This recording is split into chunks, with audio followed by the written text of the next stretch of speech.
What do you do if you're chasing Kyle Pitts and Puka Nacua in the FFPC Main Event Championship round? What are we doing with the Arizona running back / spinal tap drummer situation going on in Phoenix? And how do you handle the best way to move up the leaderboard in the FFPC Big Gorilla Tournament? We've got a great show for you. We have the fourth place team owner in the FFPC Main Event, Chris Terrell, joining us tonight to talk about DJ Moore, Dalton Schultz, and so much more. We've got a great show for you. Ferrell Elliott is here. I'm Eric Balkman. Stick around. Your high-stakes fantasy football hour starts now. Can't stand the pressure. I've seen greater men than me, the lesser. Broadcast live and heard around the world, you are now watching the most entertaining hour of radio on the planet. Welcome to the High Stakes Fantasy Football Hour presented by myffpc.com with your hosts Eric Balkman and Ferrell Elliott. The High Stakes Fantasy Football Hour is your home for analysis from the best players in the world. And now, because no one else was available, here are Eric Balkman and Ferrell Elliott. Solace in the scripture. Are we not all our father's sons? I became a man, nobody ever told me what a man was. Thank you, Rob. Greetings and salutations to all of you Balkaholics and Ferrelliacs. Welcome into the latest episode of the High Stakes Fantasy Football Hour presented by myffpc.com. That's the Fantasy Football Players Championship at myffpc.com. I'm Eric Balkman. I'm a slightly above average host. My co-host is the definitive commissioner of fantasy football, one Ferrell Elliott. Coming up on tonight's show, we have a lot to get into as we enter week 16, ladies and gentlemen, including topics including, I beg your pardon, but not limited to the new wide receiver signed to a big deal in Jacksonville. We'll also be talking about Theo Johnson against the Vikings and Brian Thomas, Ladd McConkey going on this weekend in tough matchups. Should you be starting one, both, or neither of them? And then Chris Terrell is also going to join us. He stands coming into week 16 in fourth place overall in the FFPC Main Event, a competition that will pay $1 million to the grand prize winner. The FFPC Weekly Challenge is live right now over at myffpc.com, myffpc.com. There's no draft. There's no salary cap. You just pick 10 or 12 players, depending upon if you want to play with kickers and defenses. You can win up to $2,500, 10, 30, and 100-team contests, only one player per NFL team. So if you want Trey McBride, you cannot have Jacoby Brissett. If you want Josh Allen, you can't have James Cook. That's all available at myffpc.com. And special twist on it this week, we have a Saturday challenge as well, since we have Saturday games going on tomorrow with kickoff at 4 p.m. So there'll be a Saturday challenge at 4 p.m. There will be a Sunday challenge, our normal Sunday challenge that will go off at 1 p.m. Eastern time on Sunday as well. So, and by the way, I mentioned 4 p.m. That's 4 p.m. Central. So it's 5 p.m. Eastern. Got my time zones mixed up. Sorry about that. You don't want to get your time zones mixed up for the world famous FFPC playoff challenge, because in that, if you plunk down $200, you're going to be eligible for $500,000. If you fork over $35 in an entry fee, you're going to be eligible for $100,000. There is no draft. There's no salary cap. There's no convoluted rules. You're just picking 12 players in this competition, one player per NFL team. So like I said before, if you want Bo Nix, you can't have Cortland Sutton. If you want Drake May, you cannot have Trevion Henderson. Register now, myffpc.com, myffpc.com. You can't build the teams quite yet, but what you want to do is get those teams set aside so you have the opportunity to build those teams. Once we know all the playoff teams in the competition, it's one last chance at a big score at $500,000 here at the FFPC this year. Remember to like this video, subscribe to the channel, comment on the video, share it with your friends, share it with your enemies, get notified each and every time we go live, which will be this show will go live 10 p.m. next Friday. Give you more on that. And then this channel will go live this coming Monday at 7 p.m. Eastern. I'll give you more on that before we sign off tonight. Now, I've been talking a long time. You're obviously wondering, Balky, where's Ferrell? I'm going to bring him in right now. He runs the Kentucky Fantasy Football State Championship at KFFSC.com. If you want to play in that, he is launching the Kentucky Fantasy Football State Championship Super Sunday Drafts, Super Bowl weekend, or the Pro Football Championship weekend, I should say, at Caesars Southern Indiana. I'm going to be there drafting 9 teams live. You can be too. Check it out at kffsc.com. Please welcome in the architect, the genius, the man, the myth, the legend behind the KFFSC, Mr. Ferrell Elliott. Good evening, Commissioner. Buddy, how are you? What a fabulous introduction. This is really great. Reading in the message for us, you see the guys that are coming in, commenting early. Adam Hahn had a Heidi game moment last night. He gave up on the game, and he's saying never again. And Adam, you wouldn't even 4 scores in the fourth quarter. You can't do it. You got to stick with the game to the very end. Wasn't that fantastic last night, Bob? So much fun watching it. I had Puka Nacua going in a few leagues, so that was fun. I thought the performance by Kenneth Walker got me going as well. I think there's a lot of people that had, like Adam Hahn gave up on the game, had given up on Kenneth Walker. Oh, man. That's all I could talk about. And both Walker and Charbonnet get in the end zone last night. In fact, I think all the running backs, Ferrell, in this game got in the end zone except for one Kyron Williams. So it was very interesting. It was a classic game. I think Amazon Prime Video had to be super psyched to get the de facto NFC West Championship game on Thursday night. They got a great game, too. It was fantastic. For anybody who says Thursday night football does not do it for them, I question whether you like football. We got one this weekend. Who's the beautiful blonde girl that hosts with 4 guys on the Amazon? Carissa Thompson. Yeah. Oh my goodness! And she announces that all the Seattle fans that left in the third quarter, they have cameras. They know who you are. It's a big. I tell you what, fantasy players couldn't leave that game. Just couldn't leave that game. And I know Adam Hahn's a great fantasy player, but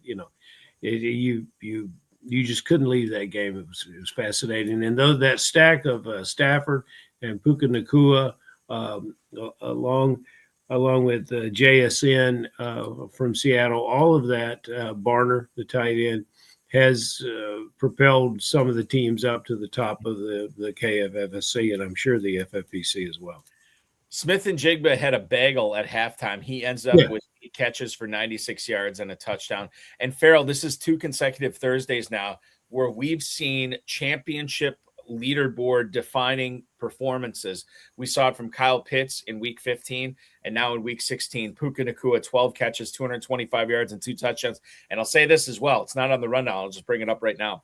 Sean McVay already said today that he does not expect Devontae Adams to play next week against Atlanta, which would mean it is wheels up for Puka Nacua. Could be the truest form of a league winner this year in the FFPC and in the KFFSC. More to come next week. Nikki Banks sent us a heart, and she asked for advice last week. We must have done something right. I can't remember her question, but I can't remember either. I know she asked me. I think she was hanging out in the FFPC Insider Access chat last night as well with me and Nico Rossler. You mean she's been 2-timing me? Yeah, and she might have been 3-timing you, because I think she may or may not have been in the RotoViz High Stakes Lowdown this past week with Brent and Mark Messina and myself as well. So I don't know. I did not know Nikki was getting around like that. Well, listen, she craves fantasy knowledge, and God bless her, she's come to the right place. Not for you and me, obviously, but for our great guests that we have on the show, like Chris Terrell coming up tonight. Well, we better talk about football then. Yeah, let's get into it. Let's go to Carolina. David Newton, who covers the Panthers for ESPN.com, says Teteroa McMillan is going to play Week 16 against the Buccaneers. He did not practice on Wednesday. He got in a full practice yesterday and today. He is off the injury report, and this is a massive game in the NFC South against the Tampa Bay Buccaneers. First time the Bucs and the Panthers have squared off this season. He has failed, Teteroa McMillan, that is, has failed to top 43 receiving yards for not 1, not 2, but 3 straight weeks. The Panthers, I think you can make the case that the way they beat Tampa is not on the ground trying to run Rico Dowdle, Chuba Hubbard at Vita Vea, and all those guys in the front 7 with Tampa. It's through the air, Ferrell. When you consider going for $1 million in the Big Gorilla or the main event this week, how nervous would you be about deploying Teteroa McMillan in what should be a good matchup, but a guy who's really not been performing up to snuff as far as being a receiver on $1 million winning team over the past 3 weeks? one of these weird, balancing the matchup versus the previous performance and the talent. That's the third part of this scenario as well. Our beloved Drew Maselli called me out on this. He says, so you guys don't consider who's on the roster. And so we can't dig through the whole show to consider who's on the roster. But Ted McMillan, if you have a player that you think over this season has shown skill sets that's better than the 37th overall in catches, because that's what he is. So what does that make him in here? A number 2 receiver, 37th in catches? No. Number 3 receiver? That would make him a high-end number 4. No, Balky, you add it up. If he's 37th in catches, how many teams you got? You got 32 teams. What are you talking about? Okay. You're talking about 37 catches. I'm talking about he'd be in number 2 receiver. Okay. Number 2 receiver for Carolina. I'm talking okay, but I'm phrasing in fantasy circumstances. Well, that's more important. I agree. Right. So we're both right because we're talking about 2 different things. Please go ahead. Well, all I'm going to say is you eyeballed this receiver. The quick answer to this is I don't want to give up on this receiver. You eyeballed this receiver very early on in the spring last year. You said he was your guy. He's 37th in total catches, but he's more like 15th in yardage in the league, and he's 15th in scores. This player is going to get nothing but better, and they're probably, when you look at the coach, who's Carolina got this week? Tampa. Okay. When you look at what happened to Tampa against Atlanta last time, you have to basically think that they've seen that film, and they're going to draw up some plays to make things work for this player. They want this player to get back on track. This is a player that's got to beat them. I'm gonna bet on a big bounce back game for Ted McMillan this week. I have a list of receivers here. Well, not a list, but guys that you may be considering over McMillan this week. I think Juwan Jennings, I would definitely play over McMillan. Sutton is kind of borderline. I think I would lean towards McMillan over Sutton. Michael Wilson, for 100% sure, I'm playing him over Terrell and McMillan. And then after that, Ferrell, I mean, it's like the studs, so I'm very bullish on McMillan this week. I think he gets it together against Tampa as well. So we'll see what happens there. Michael Carter, according to John, his head coach, Carter is going to start against the Falcons this week at running back. Theo Mackey reported this, who covers the Arizona Cardinals. Bam Knight is on injured reserve, along with one Trey Benson and James Conner. Dan Williamson was saying this on the Fantasy Empire podcast. I borrowed it in the show open. The Arizona Cardinals running back is now the new Spinal Tap drummer. You don't know when you are going to get hurt, but at some point it will happen. And he, Dan Williamson said he's riding Michael Carter until he gets hurt. This is a team that he's going up against this week in Atlanta. The Falcons are 25th in rushing yards allowed, 24th in yards per carry allowed. Last week, with the return of Amari DeMarcado, Michael Carter still had 53 offensive snaps. DeMarcado was only in on 7. And I think that there's not a ton of people that will be playing Michael Carter this week to keep a lead or to, expecting a big performance or expecting, a high score in the Big Gorilla or the main event to try to climb up the leaderboards. But I will say this. You could do worse. And as far as Michael Carter goes this week, if you are hurting at the running back position, I think you could do worse than him. Don't know if he would crack my top 20 running backs this week, but he's definitely in the flex scenario, not only for the FFPC, Ferrell, but for the KFFSC as well. How do you see this, sir?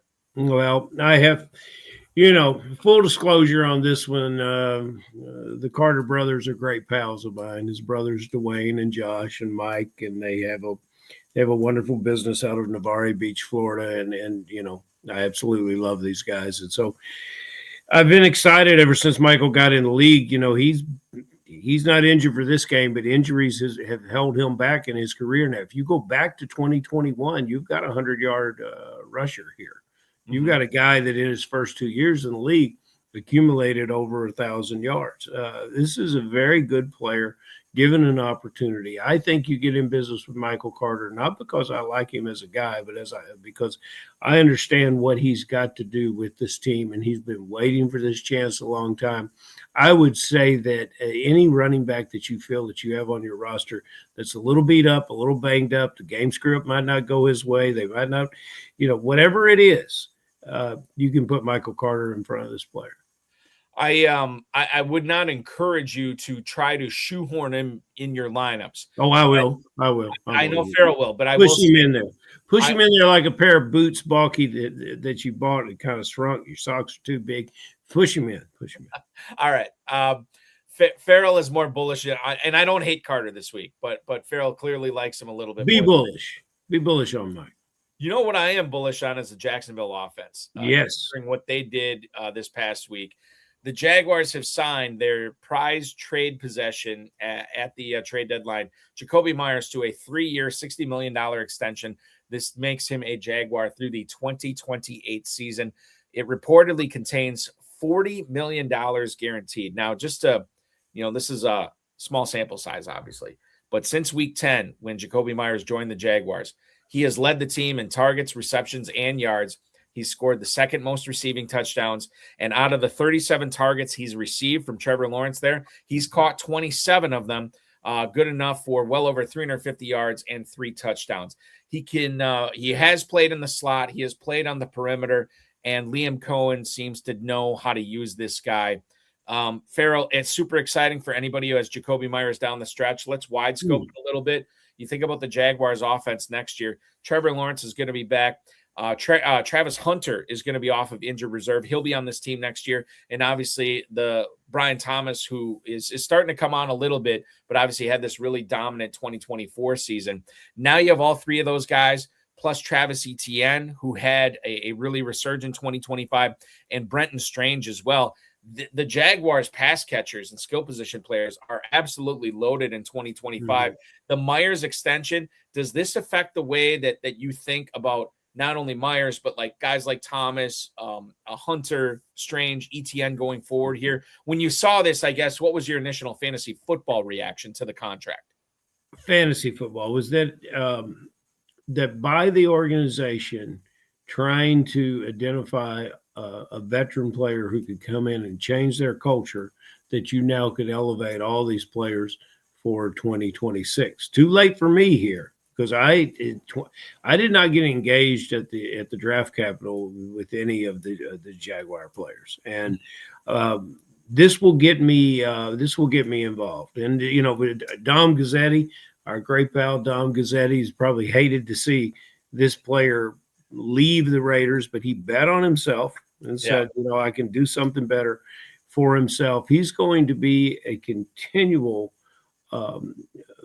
beneficiary to the quarterback and to all the other players around him. When he was with the Raiders, it didn't take very long to see, you talk to any of the other receivers and they'll tell you, well, Myers says this, and if that's good investment in time. So to wrap it up, Fantasy Plus for all of the Jags next year, including the quarterback. A rising tide raises all ships, yes, and that is what we have here in Jacksonville. Who's the rising tide? Is it Trevor Lawrence? It's probably Liam Cohen, quite frankly. And he doesn't score in fantasy, though. But he puts his players in positions to score in fantasy. Yeah, I see how you save that there, but I mean, I think fantasy stuff. The AFC playoffs, and just the NFL playoffs in general this year are going to be so much fun. But you look at the AFC playoffs, no Kansas City, obviously, this year. Jacksonville's probably going to be making it. And Ferrell, we could have, dare I say, an AFC championship game preview in Mile High this weekend between Denver and Jacksonville. That's going to be a fun one to see. The Jaguars have been rolling the last month, but this will be the tough defense they've faced probably since October. So it's going to be a good one in Mile High. I want to go to the YouTube chat right now. Ferrell, Jimmy Williams, our good buddy, we were just talking about Michael Carter. Should he be playing Michael Carter this week against Atlanta or David Montgomery against Pittsburgh? That's a tough one, and it's easy to say Montgomery. Depends on what you need, Jimmy. If you're already in the hunt and you need a solid score you can count on, Montgomery's likely to give you that. If you need points, if you need somebody to step up and score some big points for you, go Carter. Because I don't think Montgomery gets 25 or 30, but Carter could.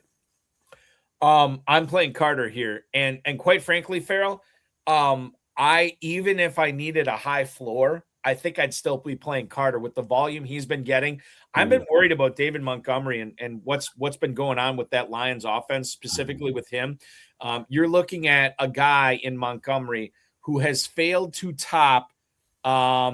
He has not gotten more than 60 rushing yards since week 10. And that's it. And before that, it was week 5. And this is a guy who's not involved in the passing game, right? He has not had more than 4 catches all season, and those 4 catches came in week 1. I think I trust the volume with Carter more. So I'm going to say, I understand what you're saying here, but I'm going to say whether you need a high floor or high ceiling, I still think it's Michael Carter this week over Montgomery. We are in agreement there. There you go, Jimmy. Brent Studebaker on Facebook, Ferrell. Balky, tell me I'm not dead going against Puka in a head-to-head elimination. Yeah. And he also says, Ferrell, go win 4.0. So good luck to you in that league as well. I don't think you're dead going head-to-head against Puka Nacua. When it's 1v1, anything's possible. I'd have to see the rest of your lineup. And while Nacua was awesome on Thursday night, Ferrell, anything can happen and usually does in the NFL. So you are definitely live here, Brent. Would you agree, Ferrell? Yes, but Brent, when you watch that, you want to die. You want to just feel that you're dead. That's a hard thing to watch. But, can they throw it to anyone else besides Pitt? I understand. And thank you for those thoughts. I was I had the distinction of being an honorary 26er, and I was able to join the 26er 4.0 league. And I got to win 2 head-to-heads and call myself the champ, and I would be gracious and humble to accept that title if I can get there. If you can get there. With a lineup of non-performers. Right. Yes, exactly. We have to get to our guest tonight, ladies and gentlemen, who is not facing the upward climb that Ferrell and I are facing in our leagues, or maybe he is. Because he's going against so many teams in the FFPC main event. However, heading into week 16, this dude found himself in 4th place overall with just 3 teams separating him from a $1 million grand prize. He's joining us here tonight, a veteran of the FFPC Big Gorilla and the main event. Please welcome into the program, Mr. Chris Terrell. Chris, good evening, sir. An early happy holidays greeting to you. How in the heck are you doing on this beautiful Friday night? Doing great, guys. Appreciate you having me on. Hope your Friday night's been going good. How was I mean, we're going to get to the Kyle Pitts question here in a little bit, but just take us through what that week 15 was like for you, putting up a massive score and really vaulting yourself into the elite of the FFPC main event championship leaderboard, which you still find yourself. That week 15 had to be something, Chris. It was something. That team went 11-1 this season. And it was a good team, but it was, sitting around 100th place in the points. And I felt like it was a little bit better. And then all the pieces came together. Kyle Pitts, we just got a little bit of a break with London being out, I think. And so that really helped. But just everybody came through, 253 points. That was a big move. Well, and you got to be a huge Cousins fans now. You just got to be. I thought that the great Pitts game was a response to the way Cousins was spinning it and the touch that he was putting on the ball. I've seen Pitts that wide open before and not get the ball. That's true. It was great to watch. So congratulations on that. Now this week, you have London returning to an offense that I think is the capability and the quarterback to service more than 2 top receivers. And you've got the hot hand. With London returning, what's your expectations on Pitts this week? History shows that Pitts' targets dropped drastically with London in the game. I'm hoping that London is not quite at full strength and he's more of a decoy this week. I really don't know why they would do that, though, just considering where they are in terms of no playoff chances. So London must be back, and it is definitely going to hurt the performance on Pitts. I don't see any way around it. Do you think you can get your 15 or 20 points out of Pitts, or are you thinking closer to just low double digits? Yeah, 10 to 15 is sort of. Yeah, that hurts. That hurts so bad. It does. But you already got the 51 last week, Ferrell. I mean, you already got the 51. Yeah, but he wants to keep moving. What place are you in, sir? I'm in 4th. You hear that, Balky? Yeah. 4th. Yeah. He wants to keep moving. Although I need a time machine, I need to go back to yesterday because my all-star kicker put up 2 points yesterday. And that's a hurt to the start of this week. You can. But getting back to the Pitts thing, is there, I mean, you kind of already handled this, but I want to ask you, Chris, is there a situation where not that London would be a decoy, but that they would bring him back and that he would be active, but he wouldn't play his full complement of snaps? I guess I know that's a possibility, but how strong of a possibility is that? Yeah, that is a strong possibility, I think. I think it's, they may want to get him back in the game motion, going through his routes, doing things that he would want to do to finish out the season, but they don't want to put him in any danger of hurting himself long term. So I'm hopeful that that's going to be the situation, and I can grab 20 to 25 points out of Pitts this week. That would be fantastic. I'm sorry. Go ahead, Ferrell. I just said yes, it would, and I'm hoping for you, man. I'm rooting for you. Thank you. I will say this, Tom Smith chiming in on the YouTube chat right now. Kyle Pitts is banged up with a knee injury. And while he was dealing with a knee injury, he is not listed on the final injury report. He was limited in today's practice as well. I don't know. I mean, like stuff like this, Chris, I see this kind of stuff late in the season. I kind of think that this is just like injury management stuff where they want to keep these guys healthy enough to play on Sunday. Obviously they're not playing anything, but Kyle Pitts is playing for a contract next year too. So we got to keep that in mind as we move forward. Let's see what else do we have here. Oh, Brent Studebaker chiming in on Facebook. I think Atlanta is going to let London play and try to win to ensure the Rams get a worse draft pick since they traded away. There's certainly that possibility as well. I want to ask you just in general, and you can open this up, Chris, to all your teams, but I think specifically what everybody wants to know about is this team that's in 4th place in the main event. The toughest lineup decision you're facing this week, maybe something you've gone back and forth on. I personally like to wait as late as possible in the week to make my lineup decision, so I'm not thinking long and thinking wrong, as I always like to tell Ferrell, paralysis by analysis. I want to make that decision at the very end of the week. A lot of people are not like that, though. They like to analyze it throughout the week. Have you been hemming and hawing about any of your lineup decisions so far in any of your leagues in going into week 16, sir? Well, specifically in this one, at the beginning of the week, I tried not to get in my head too much about it, and I decided I'm just going to try to dance with the players that got me here. But I do have an issue because we got Swift not really knowing where we're going to stand in tomorrow's game. And in looking at my bench, I don't love the matchups for a lot of the guys I have on my bench. And so there's a strong possibility that if Swift goes out in one of my flex spots, I'm going to have to put Theo Johnson, which, my thought is his stat line is not going to be great. He's probably going to get 4 for 40, hopefully a touchdown. But I almost value that a little bit higher than I do with the matchups that I have with Jerry Jeudy and Deebo Samuel, other guys on my bench. Mm-hmm, mm-hmm. Well, Stephen G's not here, Balky, in the chat room tonight. If he were, he might not. Oh, I see what you're saying. Well, he would be telling Chris not to worry about the Theo Johnson. And by the way, point of order, I accuse Stephen G of playing favorites and saying he only listened to 2 other podcasts, and he corrected me. He told me he didn't listen to our podcast, Balky. He told me he watched our podcast.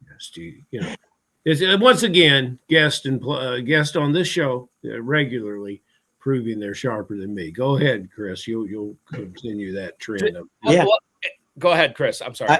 I have one other, what I would call major dilemma on my other team that is quickly approaching the top 100. And that dilemma is on the receiver side. I've got to play two of these three. One is Waddle, one is DJ Moore, and one is Metcalf. Oh my goodness. Oh, So that is two of the best of those three. And just Waddle is going to scare the crap out of me this week with his quarterback situation. So I'm starting to lean towards Metcalf and DJ Moore. yeah. I think that's the way I'd go. I'll tell you what. Let's get to the Quinn Ewers question right now, since we're talking about it, because I think that's where I think that the crux of this argument between these three receivers falls. Yeah, Metcalf is in Detroit, and Metcalf, and I've heard, John Hansen on the Fantasy Points podcast, two of the greatest names I've heard for DK Metcalf this year so far. Decoy Metcalf is one, and then I've also heard OK Metcalf is another one for Metcalf this year. But he's flashed, and he gets a game this week in Detroit. Should be a negative game script for Pittsburgh. 52.5 is the total, and the Steelers are 7-point dogs. This is like what we live for here. Yeah. Really, really difficult for me to say, yeah, you need to sit Metcalf in that situation. You got to get Metcalf in the lineup, right, Balky? Is that what you're advising? That's what I'm saying. I'm going with Metcalf. So who's left? Waddle and who, Terrell? And DJ Moore. Mm-hmm. Okay? Oh. Now let's talk about DJ Moore here. Okay. Moore is playing tomorrow night at home against the Micah Parsonless Packers. I think Micah Parsons has covered for a substandard Green Bay cornerback room that I think could be exposed by Caleb Williams on Saturday. Unless Jeff Hafley, the defensive coordinator for Green Bay, starts pulling rabbits out of a hat, which I think the guy's brilliant. So there's a very real possibility he does. But unless he pulls rabbits out of his hat as far as exotic stunts and blitzes, I think that Caleb Williams is going to have a pretty good game. And if Williams has a good game, I think DJ Moore is a significant part of that. You look at that game, 46.5 points is the total on that game, which is not a small total between two of the black and blue Norris division cohorts here. So I like DJ Moore quite a bit in this game as well, which leads me to Jalen Waddle for the Dolphins, who is catching passes from one Quinn Ewers, a 7th-round pick this past year. In his first start all season, he wasn't even the backup last week, guys. He was the 3rd string. He has gone from 3rd string to 1st string, the outhouse to the penthouse this week. And now he's going to be throwing passes to Devon Achane, to Darren Waller, and to one Jalen Waddle. Waddle has struggled, I would say, over the last month, even with Tagovailoa. And now you look at the situation that you have, Chris, where you can play Moore and you can play Metcalf, and it's just at the expense of sitting Jalen Waddle. I know where I stand on this. I don't think I'd be able to get Waddle into my starting lineup. Chris, before you weigh in on this, Ferrell, let me know if my reasoning is flawed here. I think it's the most brilliant segue you've had for the whole season, Balky. and I will tell you this. I don't fear playing Waddle, but against these two players, he's not even in the conversation. But if you're sitting with Waddle and like Khalil Shakir, you might as well go ahead with Waddle. If you're gonna have a rookie quarterback, he's going to target one guy and he's going to lock in on him, especially when there's not a dominant tight end. And Waller has looked great lately, but that was with Tua, and I don't call him a dominant tight end in this passing attack.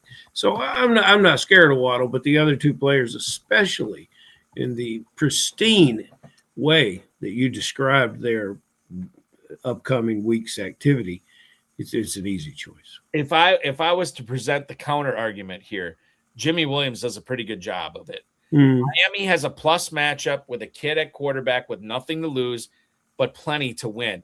Jalen Waddle, Devon Achane, and Darren Waller have a right to be relevant. Start Jalen Waddle. And I will say this, the Dolphins are hosting the Cincinnati Bengals, who at least I have said on this podcast all season long, start your players against the Bengals. I don't think that's breaking news or a hot take or going out on a limb. So there is something to be said for that. 47.5 is the total on that game, and the Dolphins are 4.5-point underdogs. So there is that to be said about Jalen Waddle. But I'm just telling you where I stand on it, and I'm still going more in Metcalf here. Apologies to you, Jimmy Williams. And there's a lot to be said, Jimmy Williams. There's a lot to be said. This is why you're in fourth place. These are the kind of decisions you have to make. It's true. Yeah. Do I want to spend gold or silver? Well, I don't know. Yeah.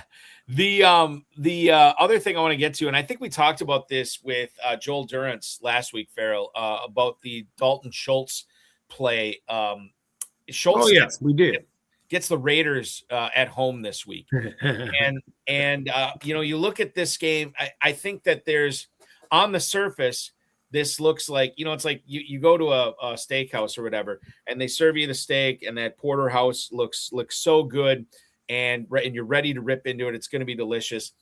And then you kind of look at it a little bit closer, and you cut into it, and you're like, God, this isn't the greatest piece of meat I've ever had. It's a little tough. It's a little chewy. And I think that's what Dalton Schultz is this week. This Raiders matchup looks awesome. Oh, my God. Houston gets the Raiders at home. Sign me up. I'm going to start Nico Collins. I'm going to start, Woody Marks or Jawar Jordan if he's not available. CJ Stroud's going to be my starting lineup. Obviously, I'm going to place Dalton Schultz in tight end premium leagues. But the total on this game is 37.5, and the Texans are 14.5-point favorites. Yes. Is there something to be said here, Chris, about Dalton Schultz maybe having like a 2 for 20 showing with the Texans still winning by 3 touchdowns, with a score of 28-7 or something like that in this game? I don't know. I think if we dive a little bit deeper into this, there's some warts here, and this does not seem to be, or maybe it is, I don't know, this golden shiny play here for Schultz this week. How do you weigh in on Schultz against the Raiders? Yeah, it's an interesting conundrum because Las Vegas is season long. They're like 6th best against tight ends, but really the last 5 weeks they've kind of come to the middle of the pack, and they're more like 20 against tight ends the last 5 weeks or so. Schultz has just not had a week with less than 4 targets, a lot of weeks, 8, 9 targets. And so it feels like you can't take the chance of not starting him. You have to do it. I think you're not going to get a massive week like he just had, but I think that you're going to get a solid week of what you would expect out of him. What Chris is saying as a guest to this program, Balky, is when you think long, you think wrong. And when you, and in reference to this program, when you talk long, you talk wrong. You're dealing with a damn guy here that did 9 targets last week. You're dealing with a football team that's trying to get on a roll and keep on a roll to be a playoff football team. Did they have that chance, Balky? Do they have a record to get in there? Yes. Yeah. I think they're doing okay. They're doing better than some. So what I'm saying is, well, you're in a situation. This guy had 9 targets last week, 8 catches. We said last week, maybe against these teams coming up, that he would approach 80 catches. And what Chris wouldn't tell you, but what I will, is he found the end zone last week. And he might just get on a roll with the end zone. And I don't understand, they 37 in the game. They got 34 for Houston and 3 for the Raiders, So there you go. My concern is this, and don't live in fear, Balky, and do not be concerned. Well, okay. So Schultz, I think it is in FFPC, you really got to find a way to get him in your lineups. But I look at week 14, 3 for 22. I look at week 12, 1 for 8. I look at week 8, 2 for 24. Those are the things that you're kind of balancing it out with, right? Because he's had, so 2 for 24 in week 8, but look at some of these games he's had since then. 6 for 77, 7 for 53 and a touchdown, 6 for 51, 7 for 55. Ferrell just alluded to it, 8 for 76 and a touchdown last week. So I think if you're playing the odds, then yeah, this should be Dalton Schultz week. But as I always tell my wife, I am ready to be hurt again. So we'll see what happens with Dalton Schultz this week. Ferrell, I'm gonna ask Chris about Khalil Shakir here. Please. Cleveland is the opponent for the Buffalo Bills this week. and you are looking at a guy in Khalil Shakir that is, I mean, I think we said this before. I mean, Ferrell, you can correct me if I'm wrong. I think we said this before the start of the season. This guy was never going to be the game-breaking spike week guy that was ever going to give you 8 for 170 and 3 touchdowns, right? It's just We're talking about Shakir. Shakir, yeah. I liked him better. I liked him a lot better than you did, and I thought his stats would be. I thought he would be more dependable. Totally, and that's what how I would describe him here. 5 for 65, 8 for 110, 7 for 58, 7 for 43, 6 for 88, 6 for 45, 5 for 69, 6 for 64. That's been mostly what he's been doing this season.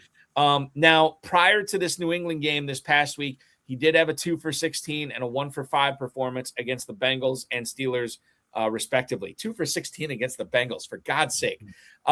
Cleveland has shown that they are not maybe the dominant defense that we thought they were in the first 2/3 of the season here, Chris. And so maybe they can be gotten here in week 16. The problem is, at least in my opinion, Shakir does not separate himself from a lot of these other pass catchers in Buffalo.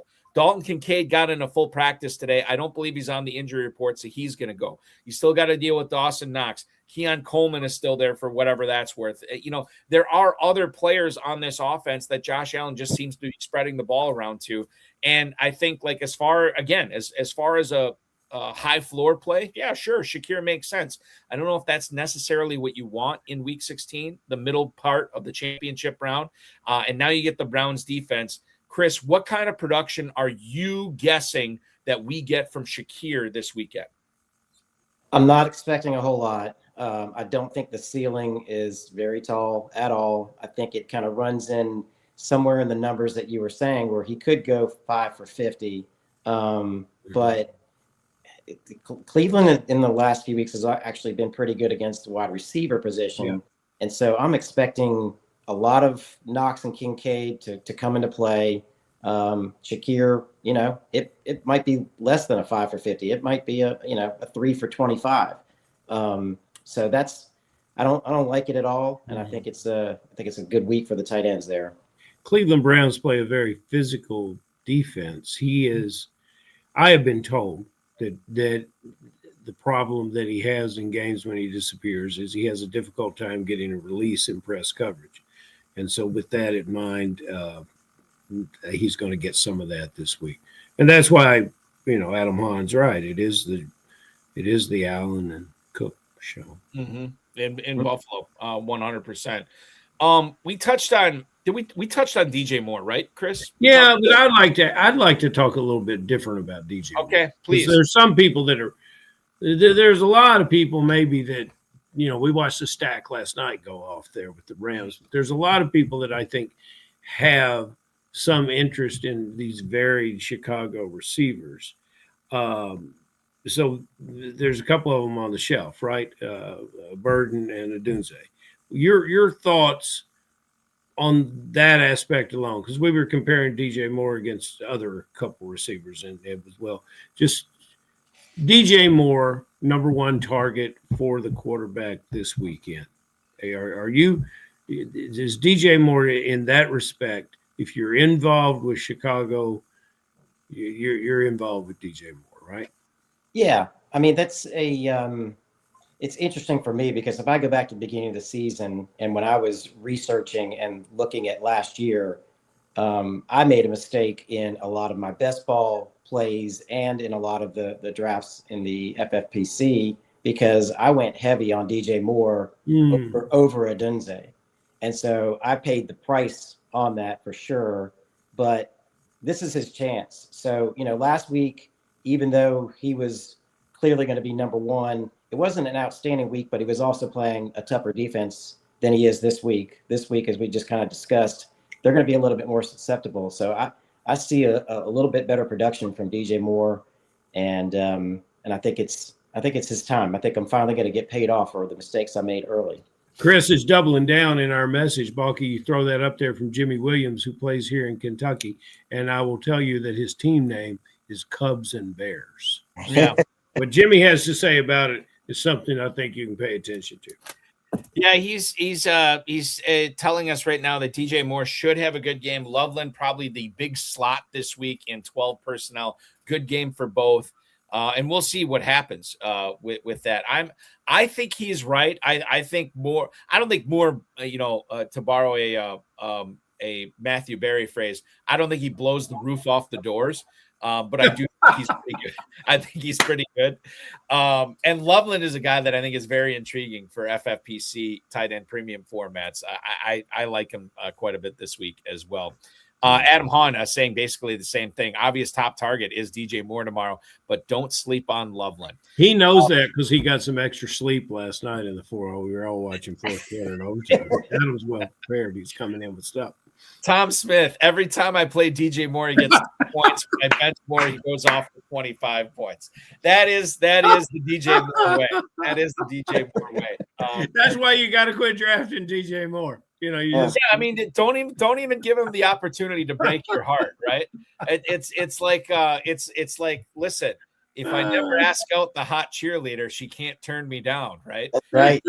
If you don't draft DJ Moore, he can't disappoint you. Although you probably make it all the way for $1 million, and DJ Moore ends up winning it over you because of the performance he has. Okay, what do I want to get to here next? I wanted to get to emails. Just real quick, you touched on Theo Johnson earlier, Chris, and you seem to be kind of bearish on his. What his stat line is going to look like against Minnesota. Doesn't sound like you want to play him. But if you do have to play him against the Vikings this week, what do you think he ends up with as far as stats goes this weekend? I'm feeling a sort of average 4 for 40 kind of week. Okay. Minnesota's not scary against the tight end by any means. But they're not really giving up touchdowns to tight ends either. So I'm just kind of middle of the road on him, and he's sort of my emergency if I need him. Yeah, what he did actually, if Chris was being honest with us, Balky, after your Dalton Schultz shutdown, he immediately we can't see his hands if you notice that. He immediately went in and changed the lineup, putting Theo up for Schultz. I can verify right now. I'm looking at Chris's lineup. Theo Johnson remains on the bench, and we're still looking at Kyle Pitts and DeAndre Swift and Rico Dowdle tight end in flex situation right now on that. So there you go. I've got those same players. Why the hell am I nowhere near around for? Listen, what's going on? You got to run pure. Did you have Kyle Pitts with him, Ferrell? Yeah. Well, then I don't know. I have no idea. But I had Allen and Cook to run me through the whole season. So yeah, I've heard of those guys. I will say, Ferrell, if you have the same players as Chris and it's not working out for you and you don't know why, it probably has something to do with the player whose name may or may not rhyme with Schmeichel Littman. That'd be my guess. That would be my guess. Too much Dalton Schultz is what. Too much Dalton Schultz could be a possibility as well. We're getting some questions in the chat. Chris, I'll throw up the latest one. I meant to do this earlier, and maybe it was Tom who asked me about Jaden Reed earlier. But is Jaden Reed worth a flex spot tomorrow against the Bears? I have some thoughts on this, but Chris, I'll let you weigh in on this. How strong of a flex play in the FFPC is Jaden Reed at the Bears on Saturday? I think it's a little risky, but it's not horrible.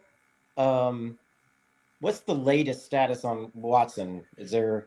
Yeah. Watson got in limited practices this I believe it was limited practices. He's officially listed as questionable. The beat reporters in Green Bay seem to believe that he is going to give it a go tomorrow, that he is going to play. Okay. Well, I mean, if all things that we've been discussing about that game in particular, and the fact that Green Bay's defense has slid, we're going to see some points, and I think they're going to have to air it out to kind of keep up with Chicago in that regard. So it's not a bad play, really. Good ceiling potential. Yeah, I'm with you on this, Chris, and I'll say this: and people who listen to a lot of podcasts other than this one, which why would you? But I get it, I do it. The Bears, I believe, are the worst team. I got to phrase this the right way. They are the worst team in the NFL in defending the slot as far as fantasy performance goes. In other words, if you have a slot player going up against the Bears that is the best possible defensive matchup you could hope for. And Reed almost exclusively plays in the slot. So he will be flexed out in all my KFFSC leagues. I think he should be flexed out in the FFPC as well.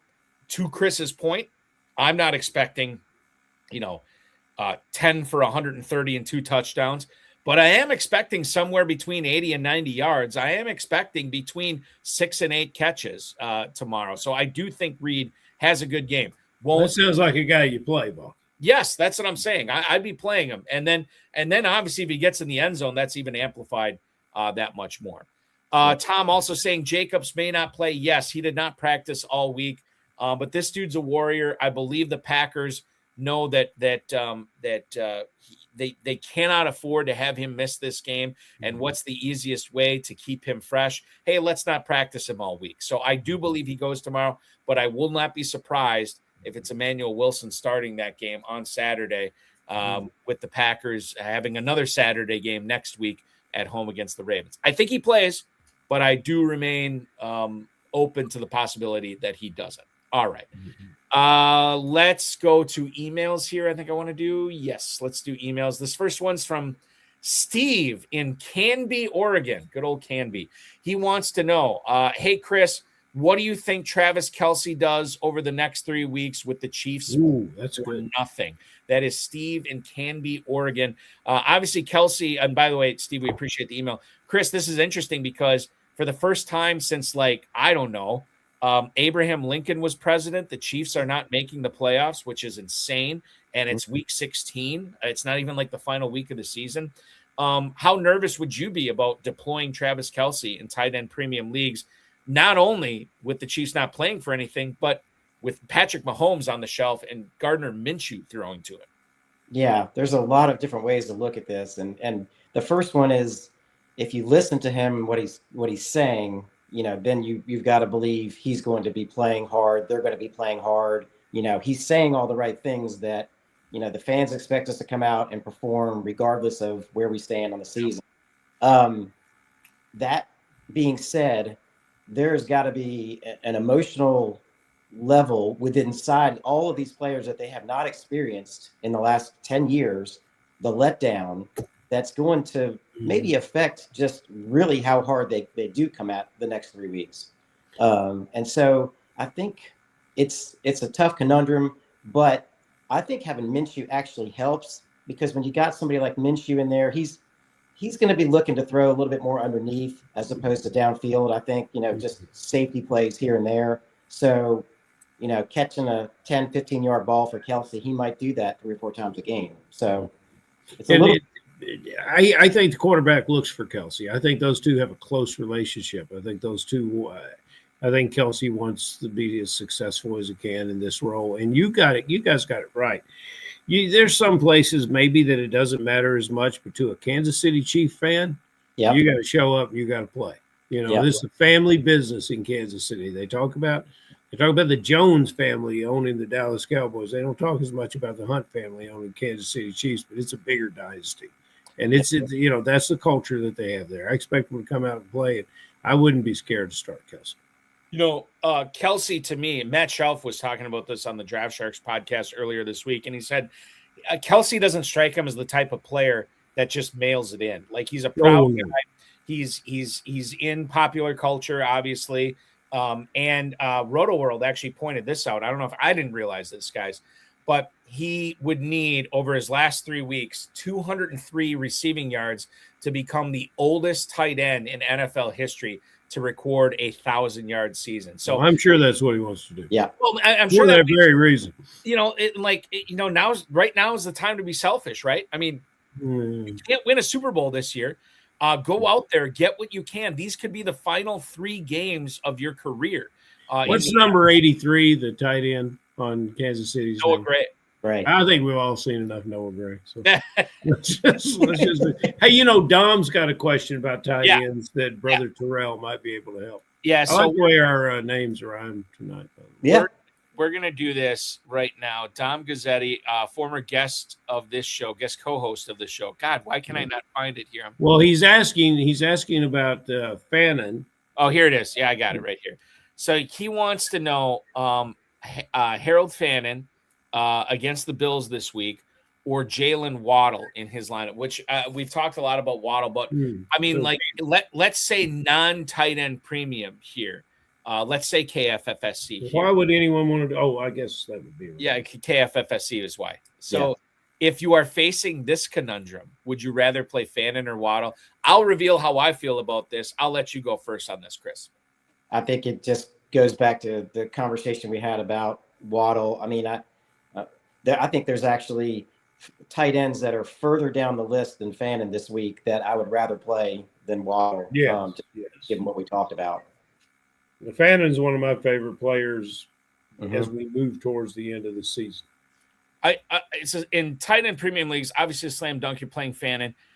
We mentioned, at least I went to. You talk long, you talk wrong. Hopefully, I'm not doing that here. That's not a thing. I just said that once. It's not.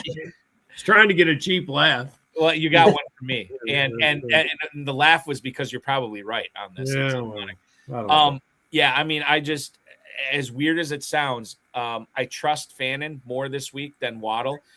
Not necessarily because of the offense, but because Shadur Sanders is throwing to Fannin like it's a bodily function, right? Like Fannin is getting this massive volume, and it's not the greatest passing pie in the world, but when you're having 70% of the pie, it's massive. So that's why I'd roll with Fannin over Waddle this week. So there you go on that. One more email do I have here? I'm looking for it. I thought I had one. Here it is. Okay. So this next email and the last email of the night comes from Frank in Austin, Texas. And he wants to know, guys, how do you handle the Chargers running backs if Quinnen Williams does not play for the Cowboys in week 16? Thank you so much. We appreciate the email, Frank in Austin. Quinnen Williams, the latest I saw on him is that he is being listed as questionable with a concussion. It is a full practice for Quinnen Williams today, which is good, but apparently he's still in the protocol. So that's one of the peppers in the gumbo we have to figure out here, Chris. Will Quinnen Williams play? And then number two, how much is Kamani Vidal eating into Amari and Hampton's workload, where these guys might both be better off on benches this week until one guy steps forward? Or do you take a chance with one of them? I don't know. Chris, I'm going to let you handle this one here with the Quinnen Williams situation in Dallas and the timeshare that's going on in the Chargers backfield as well. Yeah, I'm unfazed by Quinnen Williams' situation when it comes to those running backs. I'm more concerned about what you were saying and the timeshare situation, because they're playing the long game here for the playoffs, and they don't want, to bring Hampton out and really get him hurt again. I think they're going to spell him a lot with Vidal, and I think you're going to see a healthy share of both of those guys, just because they want to be ready for the playoffs. They want Amari and Hampton to be what he can be when it comes time to win in the playoffs. Yeah, I love the way Hampton's running. Hampton. Yeah. Ferrell, I'm fresh out of emails. It's on you for the final question. Ooh, buddy, you got to hit it, and you got to hit it strong. And I think with your skill and style, it's going to be easy for you. But, you're going to have to tell our guys who they should play. It's written up. It's written up in the lingo that says a player that fantasy owners count on that will not show up for them this weekend. And then you got to come with a sleeper. You got to come with that guy that's going to really put up a 20 plus, maybe a 30 plus, maybe just break loose and flirt with 40. That kind of situation. Like last week, you could have picked the Baltimore defense. What a sleeper that would have been. How great that would have. You can pick a kicker if you think he's going to have more than Myers if you want. We'll let you get away with that. But give us a guy that's a sleeper. Give us a guy that you're normally putting in that lineup, but you better watch out and not do it this week. And you can't use anybody we've talked about before, because that would be redundant.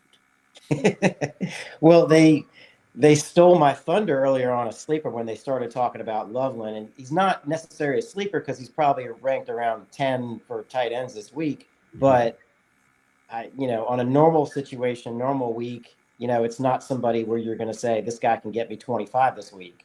But I think this is the week that he can get you the 25. So that would be my sleeper pick for the week. And then on your other question on Who you going to bench? so this is a tough one. It gets just gotten really muddled in Tampa Bay when it comes to the receivers. And so this is a tough one to say, but I think He's going to say it, Balky. He's going to say it. Igbuka needs to get on the bench. Wow. I knew it. It's impressive. Yeah, it's a little bit. I mean, I'm so glad that, you know, all their receivers are healthy again. They've got such a great receiver core, but his target share is just dropping, and I think that's, you know, it's just not going to be his week, and he's not going to finish the season strong. This is why I host the show, and I don't offer advice, because we have people with real skin in the game that are stronger men than me. Okay. I know Emeka Egbuka should probably be sat this week. I know that. You think can't do it, can you, Balky? No, I'm too weak of a man. I can't even think about it. Jello infused man that has no backbone. I can't do it, even though I think it's the right call, Chris. Put Reed in front of Egbuka, Balky. You can do it. Okay. That I will do. I would do that this week, but that might be my Packers homer green and gold glasses showing up. So I don't know. Yeah. Former guest of the show, Paul Teixeira, is hanging out watching us on YouTube. Good dude, Paul. He is. He has to sit two of these guys. I threw it up on the screen. Obviously, this is FFPC tight end premium. Bench two of these guys: Justin Jefferson, Tedaroa McMillan, T. Higgins, Marvin Harrison Jr., Harold Fannin, Colston Loveland, and Juwan Johnson. Now, this is a man who is still in contention, because this is a very tough call this week. He's got 1, 2, 3, 4, 5, 6, 7 guys. He's got to play 5 of them. Guys, I'll throw this out. Well, Chris, I'll throw this out to you first. Is there anybody at first glance you're like, okay, well, that guy is an easy sit? Is there anybody that stands out to you there? Harrison is the easy sit, I believe. Just coming back from the injury, might not be at full strength. I mean, that's the one that reaches out to me. Now, most people may want to say Jefferson. I'm actually pretty bullish on Jefferson this week. I think he's actually going to get the ball and score this week. It's going to happen. He has been so close. He had a touchdown last week that got called back. That's right. I believe, and I could be wrong on this, I think he's had 2 touchdowns called back over the last 4 or 5 weeks, something like that, something crazy. But I know he got one called back this past week. Adam Hahn is pointing out here, T. Higgins is questionable. I believe he is still in the concussion protocol right now, but did he get a full practice in today? I don't even know if he did, but I think he got at least a limited practice in. We'll find out more on that. So maybe, honestly, guys, here, the easy sits are, I'll throw it back up here, the easy sits might be Marvin Harrison Jr. and T. Higgins, especially if he doesn't play. Yeah. Well, okay. Ferrell, if we were to rank these tight ends, how would you rank them between Fannin, Loveland, and Juwan Johnson this week? Fannin against the Bills, Loveland against the Packers, and then Juwan Johnson, who's been like captain, low ceiling, high floor every single week, gets the Jets this week. How would you rank those 3 tight ends? Fannin, Johnson, Loveland. Fannin, Johnson. Is that the way you'd have them too, Chris? It is. Yeah. Okay. Especially with Vele out, I think Johnson is going to get a good target share this week. So, yeah. Okay. So to answer Paul's question here, we're sitting Harrison. Let's assume T. Higgins is active, just for the purposes of this conversation. Because if he's inactive, you sit Higgins. We're still sitting Harrison. Who's the other guy we sit this week then? If we're playing, if Higgins is active and we're sitting Harrison, who's the other guy that we sit here out of these 7? Adam Hahn, by the way, is chiming in saying it's Higgins and Harrison, even if Higgins is active. I don't know if I'll go that far, but no, let's don't do that, Adam. Okay. I mean, I'm going to have to say Loveland is the other. Just, he was my sleeper pick, but my sleeper pick is one you expect that is not going to perform, but could. But when you got 3 tight ends, you know what I'm saying? Yeah. Yeah, there's no way to get your sleeper in the game. Well, and when you have this talented of a lineup, right? Yeah. I mean, a sleeper is a sleeper, but you have all these other guys that should be putting up points. So it's a little bit different if wedging in a sleeper there. Yeah. I'm going to check to you guys on this. Even though I do like Loveland this week, I understand Komet should probably be active as well. We could see a lot of 2 tight end sets, and there could be a lot of pain like those Parkinson owners felt last night every time Davis Allen and Terrence Ferguson caught a pass. We could see a lot of pain with Cole Komet being the star over Loveland. You never know. And yes, and we know it's tight end premium, Adam. But I think the consensus that we're coming to on this show is Harrison and Loveland are the sits. Okay. This has been a pleasure having you on tonight, Chris. Thank you, guys. I appreciate it. It will be even more of a pleasure if we can get you back on in a couple of weeks or 3 weeks or whatever it is. If you do end up squeezing this out and getting that $1 million grand prize, it would certainly be quite the story. And you can tell it here live on the air. So until then, we hope the ball bounces your way. We wish you nothing but the best of best of luck in all of your leagues, not just this one that you're sitting 4th place overall heading into this week. Thank you so much for hopping aboard tonight. Enjoy your Friday night. Enjoy week 16, and happy holidays to you and yours, my friend. Thank you, guys. I appreciate it. Same to you. Absolutely. Mm-hmm. Thank you so much. That's Chris Terrell, ladies and gentlemen, hanging out with us here tonight on the High Stakes Fantasy Football Hour. Where is Chris from? He's on the East Coast. He is a North Carolina guy. Yeah, he was dressed in that Carolina blue. Not only was he dressed in it, but the covering of the dormer window above was in Carolina blue. They're Carolina blues out there. He's not too far from Kentucky. He can come over here and play. That'd be great. I'll send him an email. If we can get Chris there on Super Sunday. That'd be tremendous if we could pull that off. Otherwise, we'll see him in August. That'd be cool too. Okay, let's see. Adam Hahn saying the Packers are going down here. You could be right on that. I'm not. We'll see what happens. I have low expectations, and that way I won't be disappointed. Ferrell, what can you say to put Kelly's worries about her tiny tigers to rest?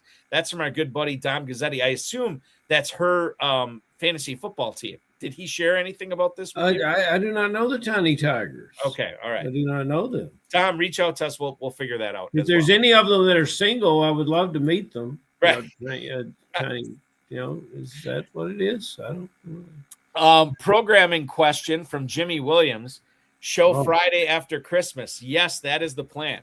Yeah. We will be live at 10 p.m. next Friday with hopefully, and I haven't booked a guest for the show yet, but hopefully somebody who's in the running for $1 million, either in the Big Gorilla or the main event. Ferrell, you know this as well as I do. You've been hosting this show with me a long time. People are always very skittish to come on these airwaves this time of year. Why?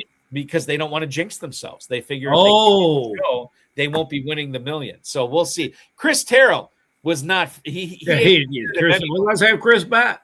If the rest of them are scared, we'll have Chris back. The Tiny Tigers are Cincinnati Bengals. Kelly, just like you, Joe has announced he is not having fun.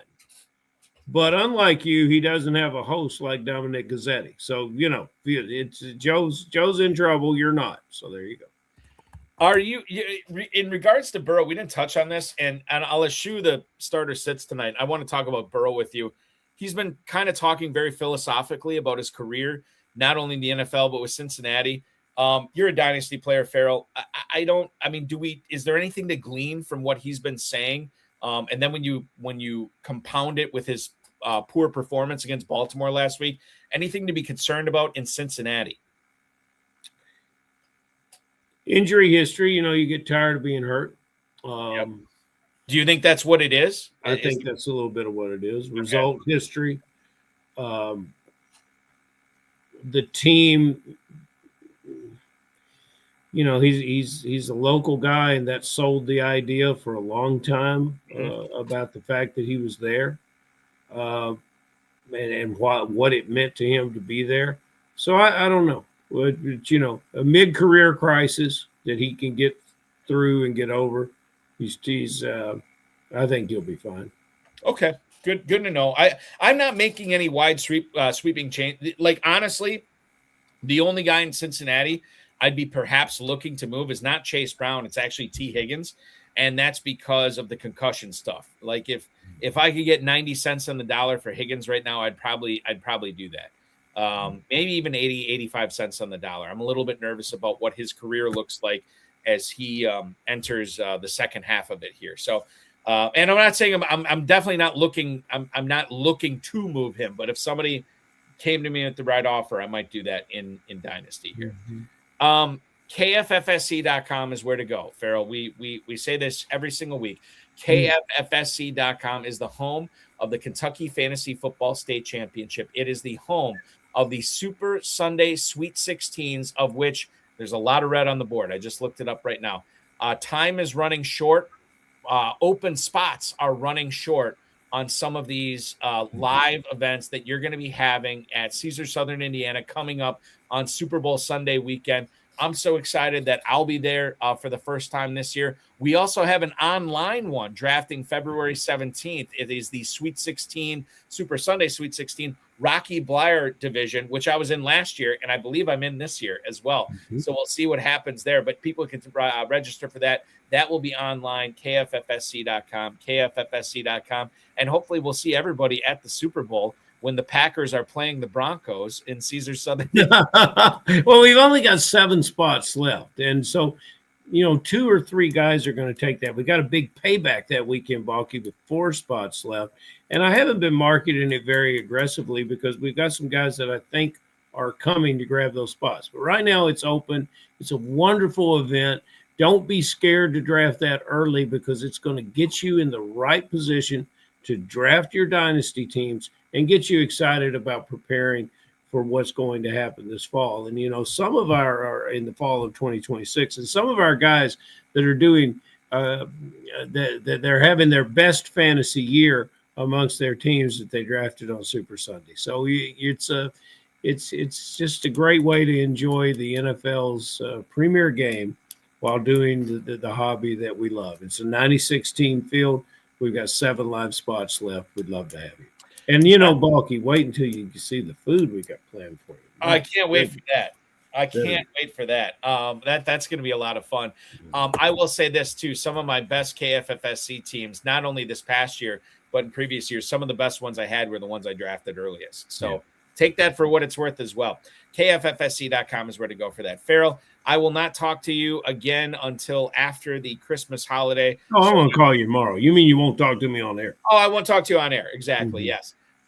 So I will wish you publicly here a very Merry Christmas, a happy holiday season, and I will see you again next Friday night as we prep for championship week in the FFPC and the KFFSC. Thank you so much, sir. See you, buddy. That is Ferrell Elliott, the definitive commissioner of fantasy football, the KFFSC.com commissioner. So good to have him aboard. I want to thank him. I want to thank Chris Terrell, the FFPC, Rob Rice, and, of course, each and every one of you. As I said, we will be back December 26th, next Friday at 10 p.m. Eastern time. Guest to be determined, but that will get you set for Week 17 in the FFPC and the KFFSC. If you're trying to get your team set for this weekend, go back and watch or listen to the RotoViz High Stakes Lowdown that I broadcast Tuesday night on the FFPC YouTubes. We had the Week 15 21st place main event team owners Brent and Mark Messina back on the show. Good stuff from them. A lot of good conversations on how to make the right lineup decisions in your lineups for the championship round, and some of those lineup decisions put forward in a tangible example as well. So we offer up a lot of players to try to figure that out as well. A lot of fun. Check it out. Next week, we will go live again Tuesday night, 10 p.m. Eastern time. I'll be with 10-time FFPC League champion Duke Viveros, Mankind 777 on the FFPC boards. Duke will join us again on that show, 10 p.m. on Tuesday. Now, the Insider Access show on Better Sports Network was live last night from 7 until 9 p.m. Rotoballer's Nico Rossler was my guest. And if you didn't know this about Nico, that was the first podcast he did ever. And I'll be honest with you, I think if I didn't tell you that, you went back and watched it, like, God, that guy was really good, you wouldn't even have known it. He was so fun, so good, so informative. We got a lot of 6-7 references on the show last night. It was a lot of fun. You can go back and watch that on the FFPC and Better Sports Network socials, and it's also anywhere you get podcasts as well. We will be back with a special Monday episode at 7 p.m. Eastern time. I think I have a guest co-host locked in, but I've only penciled him in. He's going to let me know tomorrow morning if I can put pen on that. So I won't reveal who the guest co-host will be on Monday, but he has been on the show before. He's a lot of fun, and you won't want to miss that Monday at 7 p.m. Eastern time for the FFPC Insider Access Show. The FFPC Weekly Challenge is live. No draft, no salary cap. Pick 10 or 12 players. Win up to $2,500 in 10, 30, and 100-team contests. One player per NFL team now at myffpc.com, myffpc.com. The world-famous FFPC Playoff Challenge also live. No draft, no salary cap there as well. There's no convoluted rules with this. You're just picking 12 players for the duration of the postseason. Win $500,000 or $100,000, depending upon if you want to register at a $200 or $35 entry fee. One player per NFL team. That's available at myffpc.com. Remember to like this video, subscribe to the channel, comment on the video, share it with your friends, share it with your enemies, and get notified each and every time we go live, which will be Monday night, 7 o'clock p.m. on the FFPC Insider Access Show right here on the FFPC socials and the Better Sports Network. Thanks so much for watching, everybody. Your weekend officially starts now.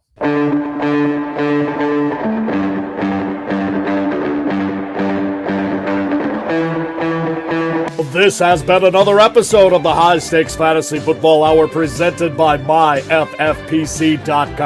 It was broadcast live and was watched around the world. Balky and Ferrell will be back next week with more analysis, more interviews, and more advice from guests much smarter than they are. Thanks for watching, and we'll talk with you again next week. I'll throw this up on the screen right now. Dom Gazzetti, our good buddy here. Merry Christmas to y'all from Kelly and I. Merry Christmas back at you, to you and Kelly, Dom, and Merry Christmas. Happy holidays, happy Hanukkah to everybody celebrating. 'Tis the season. Once again, very grateful for not only each and every one of you who are watching, streaming, listening to this, to be patronizing this podcast, but patronizing the FFPC as well. We got a big 2026 lined up for you. I think it's going to be a lot of fun. Stay tuned for more announcements on that, including a semi-personal announcement from myself early in January. I don't know if we'll announce it or not. It may not affect you guys and women ingesting this podcast or whatever, but it might affect the FFPC in a good way, hopefully. And that is coming up in January. But before January, we have to hammer out who's winning the $1 million in the Big Gorilla and the main event this year. 5 p.m. Eastern time is kickoff on Saturday. Get those lineups in early and make sure you are loaded for bear and trying to take down these 7-figure grand prizes with the FFPC. Thanks so much for watching, everybody, listening, streaming, downloading. Appreciate all of you for doing that. Good luck in Week 16. Hopefully the ball bounces your way. Ferrell and I will talk with you next Friday at 10 p.m. Eastern time. Be good, everybody.